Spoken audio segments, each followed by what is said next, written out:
of them, liberal DA Kamala Harris. The victim's blood is on her hands. I'm Donald J. Trump, and I approve this message. Food tainted with pepper spray, and the GBI blames one of the jailers. GBI has charged that detention officer who's been fired by the sheriff with cruelty to inmates and violating their oath of office. As Fox 5's Angelique Proctor tells us, the inmate has hired an attorney and is fighting back.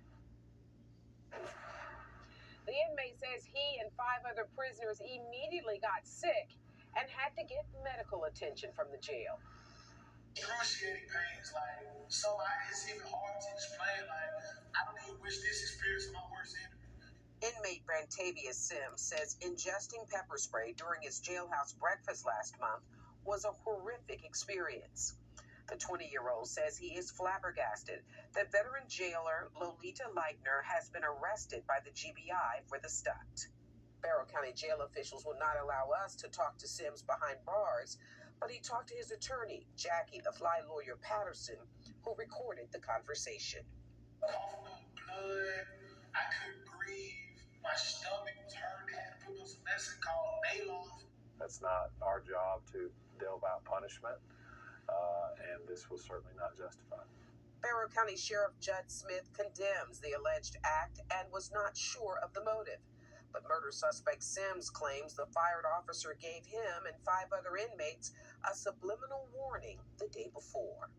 What she was mad about, it was nothing physically toward her. Like, she said she smelled smoke in our dorm. Somehow we should have did that on somebody else's shift. Patterson says he and Sims will sue Barrow County over the alleged food tampering. We do plan to sue this county. No question that we're going to send out an anti-litem notice. We're asking for $2 million. And if they don't pay this within the 30 days as required by law, we're going to put extra zeros on it, and we're going to file a lawsuit for $20 million. I asked Attorney Patterson how he could justify $20 million for this incident. He then told me you can't put a price on pain. In DeKalb County, Angelique Proctor, Fox 5 News. People infected and caused more than 500 deaths. The World Health Organization has labeled the outbreak a global health emergency. But even though there is now a case in Sweden, local officials say they have the situation under control. Sweden has a good preparedness to diagnose, isolate, and care for people in a safe and good way, and that does not pose a risk to the general population. Mpox is similar to smallpox, but it causes more mild symptoms. Fever, chills, and body aches are the most common, but this new strain appears to be more deadly. The U.S. is monitoring the outbreak and doing what it can to help. Trouble ahead for the happiest place on earth. Disney is in hot water after trying to get out of a lawsuit against them. A family sued Walt Disney and resorts after losing a loved one due to an allergic reaction while on Disney property. However, the entertainment giant says the family can't bring the company to court after one man signed up for a Disney Plus account several years ago. They point to a clause in the subscriber agreement, that claims that any dispute must be resolved with individual arbitration.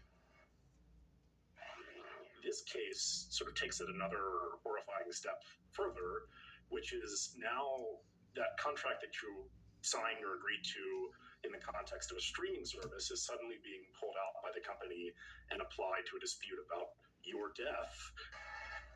The lawsuit claims the family warned staff about her allergies and were guaranteed certain foods could be made allergen-free.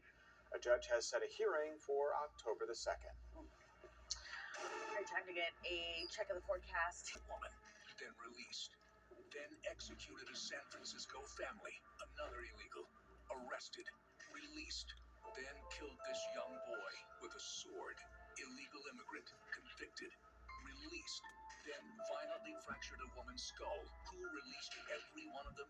Liberal DA Kamala Harris. The victim's blood is on her hands. I'm Donald J. Trump, and I approve this message.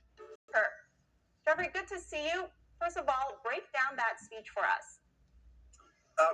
The speech was pretty thin, but you can read the plan and find out a little bit more about it. It is really the first time anybody has talked about price controls in the United States since 1971. In 1971, Richard Nixon imposed price controls, and for 90 days they extended for fully 3 years, and everybody now recognizes it was the worst decision of his presidency, and he writes in his memoirs that it was a disastrous idea. He didn't want to do it. He did it for reasons of politics, and he very much regrets it. In fact, he says it was wrong because price controls don't actually deal with the problem of inflation. All they do is put it forward into the future, and it creates enormous bureaucracies and generates shortages in groceries and in everything. It's very remarkable that Kamala Harris is pushing this now. I assume for electoral reasons. In fact, I would just generally say this is not an economic plan at all. It's an election plan, really. But the economics of it are actually very dangerous. It's playing with fire.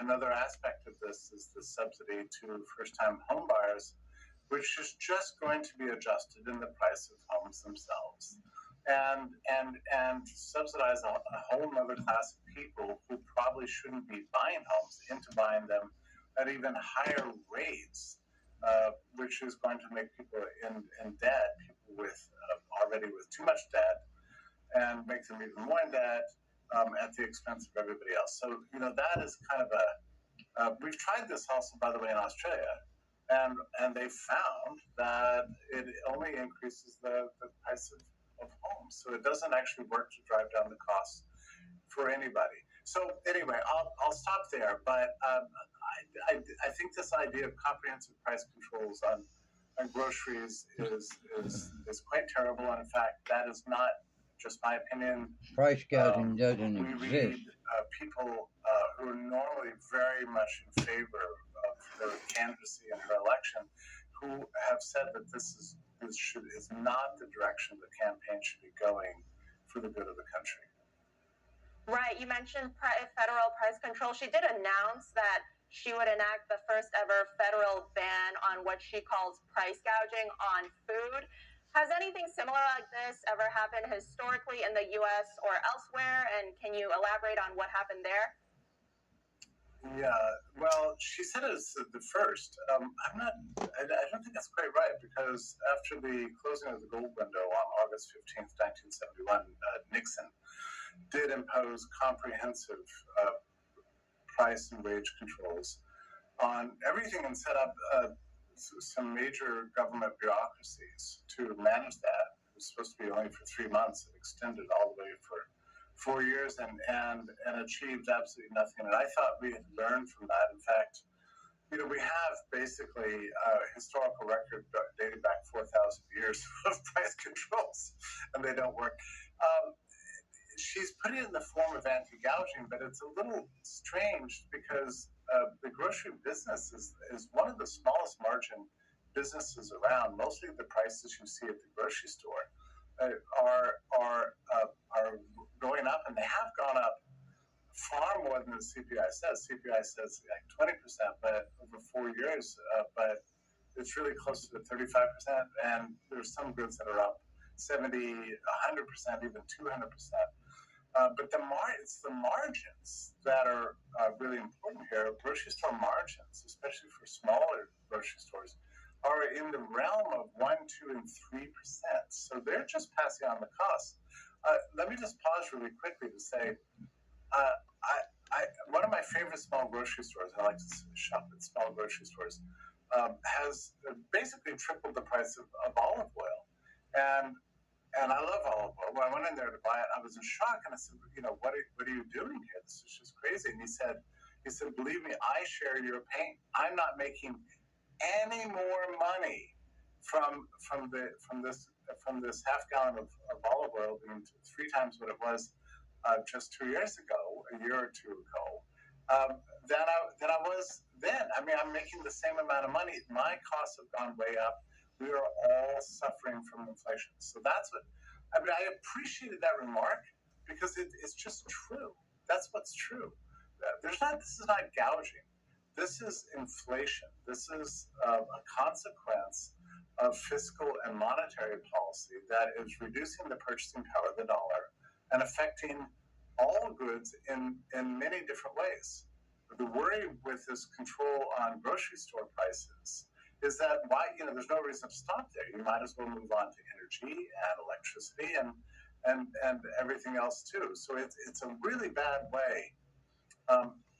If we have one more, I think you bring up some interesting points there. Moving from food to childcare, Kamala Harris also announced that she will be providing a $6,000 tax relief for families with children in their first year of life. What's your take on that?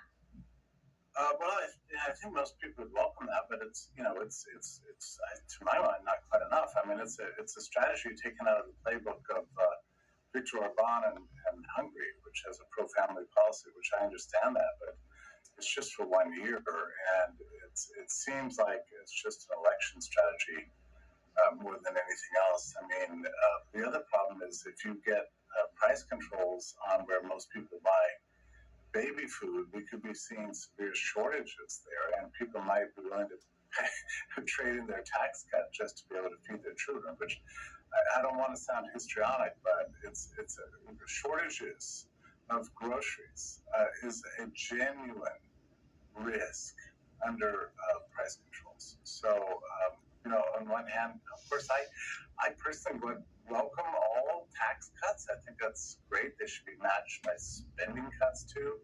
We're not hearing anything about cuts in spending from Kamala so far. All right, Jeffrey Tucker, founder and president of the Brownstone Institute and senior economic columnist for the Epoch Times. Thank you for joining us. It's my pleasure. After all, according to government statistics, the U.S. economy is showing growth. The fourth quarter of 2023, the GDP grew by 3.2%, driven by strong consumer spending, exports, and state and local government spending. And they say there's a robust labor market and a low unemployment rate of 3.7% as of December. Consumer spending, which accounts for 70% of U.S. economic activity, grew at a 3% annual pace, October through December. And the U.S. economy grew 2.5% in 2023. Still, somehow, publications are writing articles answering questions about inflation and people not being able to afford this week's groceries. When I talk to folks, most folks don't think that this is a great period of economic growth. But what do you think? Is cereal a viable option for dinner? Or is it just marketing spin for poverty times? Let us know what cereal you enjoy. And be sure to join us next time when we'll discuss, is a hot dog a sandwich? And should kids eat them for breakfast? But next, when police track those suspects down. 4 suspects charged in connection with a Sweet 16 party shooting were back in court today. We break down who took plea deals. We begin first with developments out of Henry County, where the GBI has been called to the scene of an accident. Skyfox 5 flew over the scene near the intersection of Greenwood Industrial and Highway 155. Henry County Police had crime scene tape around 2 vehicles. One of them is a Spalding County Sheriff's Office vehicle. Police routed traffic around that location. We don't know what has happened yet, but the GBI confirms it has been called in to investigate. To Clayton County now, we're late. Good evening and thank you for joining us tonight. I'm Russ Spence. I'm Christine Spiro in for Courtney Bryant. Just before noon today, Clayton County Police responded to a report of a baby kidnapping and a stolen car. Fox 5's Rob D'Arienzo has details from Clayton County Police Headquarters. Clayton County deputies tell us that baby is safe. They say that teens stole that car with the baby inside from a strip mall parking lot here in Jonesboro. Take a look at the aftermath from the police chase from Skyfox 5. Deputies say just before noon today, the 17-year-old suspect stole that silver Acura TL from Southway Shopping Center on Highway 138. Police put out a bulletin, and about 45 minutes later, deputies spotted that silver Acura TL and chased it. The driver then fled and crashed out. He fled on foot, and deputies soon discovered that baby was not inside the car. Officers frantically searched the area and found that baby behind a dumpster in an apartment complex off Terra Boulevard and Sherwood. As for the suspect, the Clayton County Sheriff's Office has identified him as 17-year-old Jonathan Johnson. They say after he ran off in the woods, the Georgia State Patrol awaited him on the other side of that wood line. And tonight we're still waiting to learn what charges Johnson is facing. But again, the good news is police tell us that this baby has been evaluated and is now in safe hands. In Clayton County, Rob DiRienzo, Fox 5 News. The armed men broke into the residence on Caldwell Road, is still on the run tonight.